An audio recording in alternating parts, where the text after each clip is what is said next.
आकाशवाणी सोलापूर. नमस्कार. सोलापूर दिनांकासाठी मी दत्ता आराध्य. सुरुवातीला काही ठळक घडामोडी. दिवाळीनंतरच राज्यातील स्थानिक स्वराज्य संस्थांच्या निवडणुका होणार. सोलापूर शहर परिसरात जोरदार पाऊस. गुप्तपणे चालणाऱ्या गर्भलिंग निदान केंद्रावर धाडी टाकण्याचे प्रभारी जिल्हाधिकारी जंगम यांचे निर्देश. आणि कोलकाता येथील राष्ट्रीय स्केटिंग स्पर्धेत सोलापूरच्या खेळाडूंचे यश. आता घडामोडी विस्तारानं. राज्यसभेमध्ये दिली महापालिका संस्थांच्या निवडणुका टप्प्याटप्प्याने घेण्याचा कार्यक्रम आखण्यात येणार आहे. या निवडणुकांमध्ये व्हीव्हीपॅट यंत्राचा वापर होणार नाही. ओबीसी आरक्षणाची लॉटरी अवलंबली जाणार आहे, तर एससी आणि एसटीचं आरक्षण निश्चित असते, अशी माहितीही त्यांनी दिली. सोलापूर शहर परिसरात जवळपास 12 दिवसांनी पाऊस आला. काल दुपारी 3 ते 4 पर्यंत जोरदार पावसाच्या सरी कोसळल्या, त्यामुळे रस्त्यावर पाणी साचलेलं दिसून आलं. सोलापूर शहर परिसरात 22 जुलैला पाऊस पडला होता. दुपारी 4-4:30 नंतर पाऊस थांबला. मात्र मध्यरात्री 2 नंतर जोरदार पावसास सुरुवात झाली. पहाटे 5:30-6 नंतर पावसाचा जोर कमी झाला, मात्र त्यानंतरही संततधार सुरूच होती. दरम्यान भारतीय हवामान विभागानं पुढील 3 दिवस सोलापूर जिल्ह्याला येलो अलर्ट दिला आहे. एड्स प्रतिबंध, लिंग निवड प्रतिबंध आणि तंबाखू नियंत्रणासाठी जिल्हा दक्षता समिती आणि जिल्हास्तरीय समन्वय समितीची बैठक काल प्रभारी जिल्हाधिकारी तथा जिल्हा परिषदेचे मुख्य कार्यकारी अधिकारी कुलदीप जंगम यांच्या अध्यक्षतेखाली झाली. या बैठकीत लिंग निवड प्रतिबंध विषयातील गुन्हे दाखल प्रकरणाचा आढावा घेण्यात आला. तसेच गुप्तरीतीनं गर्भलिंग निदान करणाऱ्या केंद्रावर धाडी टाकण्याचे आदेश प्रभारी जिल्हाधिकारी जंगम यांनी दिले आहेत. यावेळी एड्स बाधित रुग्णांना औषधे वेळेत मिळतात का याचा आढावा घेण्यात आला. तसेच तंबाखू नियंत्रण कार्यक्रमाच्या अनुषंगानं शाळा, महाविद्यालय आदी ठिकाणी जनजागृती करण्याचे आदेशही जंगम यांनी दिले. सन 1975 ते 1977 या काळात देशात लागू करण्यात आलेल्या आणीबाणीच्या विरोधात लोकशाहीच्या रक्षणासाठी लढा देणाऱ्या व्यक्तींचा सन्मान करण्यासाठी काल जिल्हा प्रशासनातर्फे विशेष गौरव सोहळ्याचं आयोजन करण्यात आलं होतं. यावेळी 63 व्यक्तींना सन्मानपत्र प्रदान करून त्यांच्या योगदानाचा गौरव करण्यात आला. यावेळी उपजिल्हाधिकारी गणेश निराळी, उपजिल्हाधिकारी सुशांत बनसोडे, आणीबाणीतील व्यक्तींच्या संघटनेचे अध्यक्ष गुरुराज कुलकर्णी आदींची उपस्थिती होती.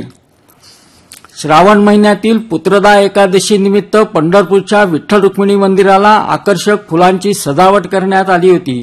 रंगीबेरंगी आणि विविध प्रकारची गुलाब, शेवंती, कणेर, जाई जुई, सुपारीची फुले, झेंडू अशा विविध 9 प्रकारच्या देशी विदेशी 2 टन फुले या सजावटीसाठी वापरण्यात आली होती. यामध्ये विठ्ठल मंदिराचा सोळखांबी परिसर, चौखांबी परिसर या ठिकाणी फुलांची सजावट करण्यात आली होती. यामुळे विठ्ठल मंदिराचं पुरातन रूप अधिकच खुलून दिसत होतं. दरम्यान कालच्या एकादशीच्या निमित्तानं पंढरपुरात भाविकांची दर्शनासाठी मोठी गर्दी झाली होती. महाराष्ट्र शासनाचा पर्यटन विभाग आणि सोलापूर जिल्हा प्रशासन यांच्या संयुक्त विद्यमानं भावपूर्ण महाराष्ट्र या उपक्रमाअंतर्गत जिल्ह्यातील पर्यटनाला चालना देण्यासाठी 7 ऑगस्ट रोजी विशेष कार्यशाळा आयोजित करण्यात आली आहे. ही कार्यशाळा नियोजन भवन इथं सकाळी 11 ते 1 या वेळेत होणार आहे, अशी माहिती विभागीय पर्यटन कार्यालयाच्या उपसंचालक शमा पवार यांनी दिली आहे. पर्यटन क्षेत्राशी संबंधित व्यक्ती यात सहभागी होणार आहेत. युनायटेड वेस्टर्न बँक आणि आयडीबीआय बँक सेवानिवृत्त कर्मचारी संघटनेचं वार्षिक संमेलन आणि सर्वसाधारण सभा सोलापूरच्या कमला शांती पॅलेस इथं पार पडली. या संमेलनात सुमारे 400 प्रतिनिधी उपस्थित होते.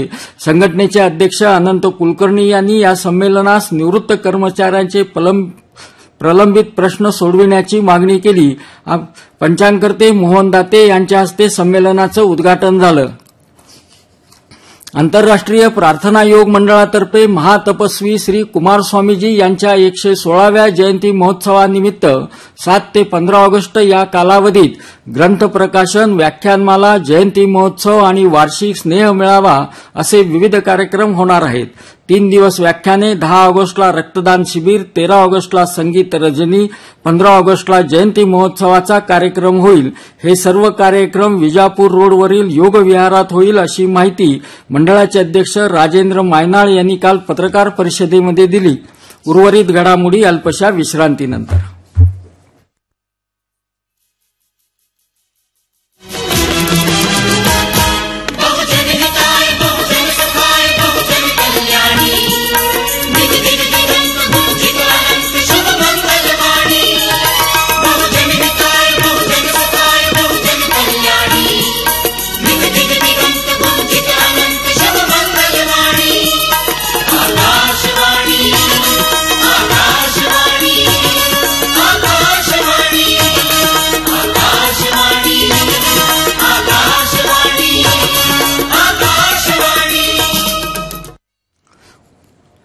या घडामोडी आपण आकाशवाणीच्या सोलापूर केंद्रावरून ऐकत आहात.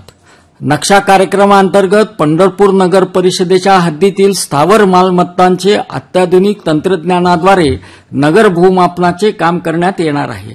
त्याची सुरुवात काल करण्यात आली. सर्व्हे ऑफ इंडियाच्या माध्यमातून ड्रोन सर्वेक्षणाची ऑर्थो रेक्टिफाईड इमेज नगर परिषदेला प्राप्त झाली आहे.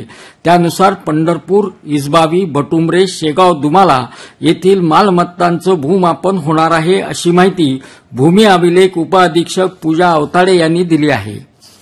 सोलापूरच्या एजी पाटील इन्स्टिट्यूट ऑफ टेक्नॉलॉजीमध्ये यांत्रिकी अभियांत्रिकी विभागातर्फे टेक मंत्राच्या सहकार्यानं कॉम्प्युटर ॲडेड मॅन्युफॅक्चरिंग या विषयावर 3 दिवसाची प्राध्यापक प्रशिक्षण कार्यशाळा झाली.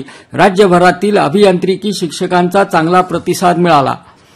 पतंजली योग समितीच्या माध्यमातून आचार्य गुरु बाळकृष्ण यांच्या वाढदिवसाचं औचित्य आणि औषधी वनस्पती दिनाच्या निमित्तानं औषधी वनस्पतीचं वाटप करण्यात आलं.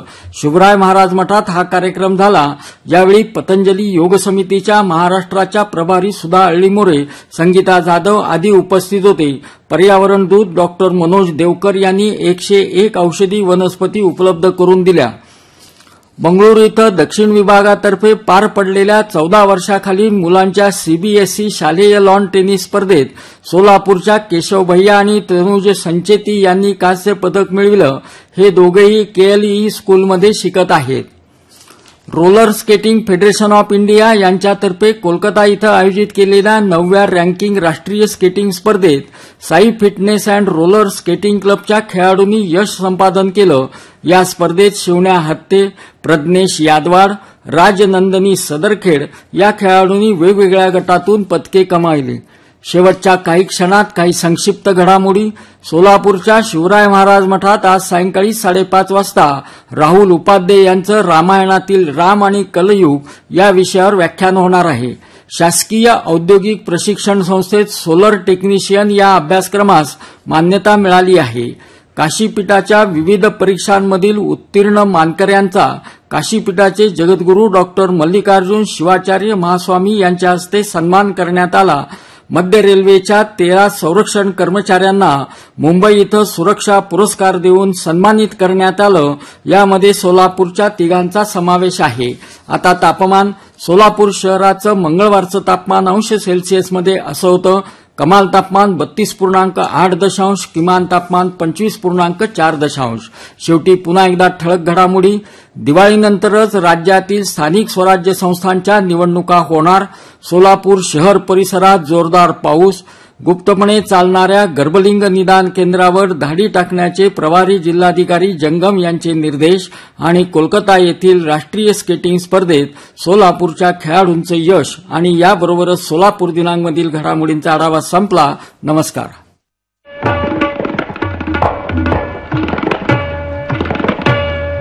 आता घडामोडी विस्तारानं.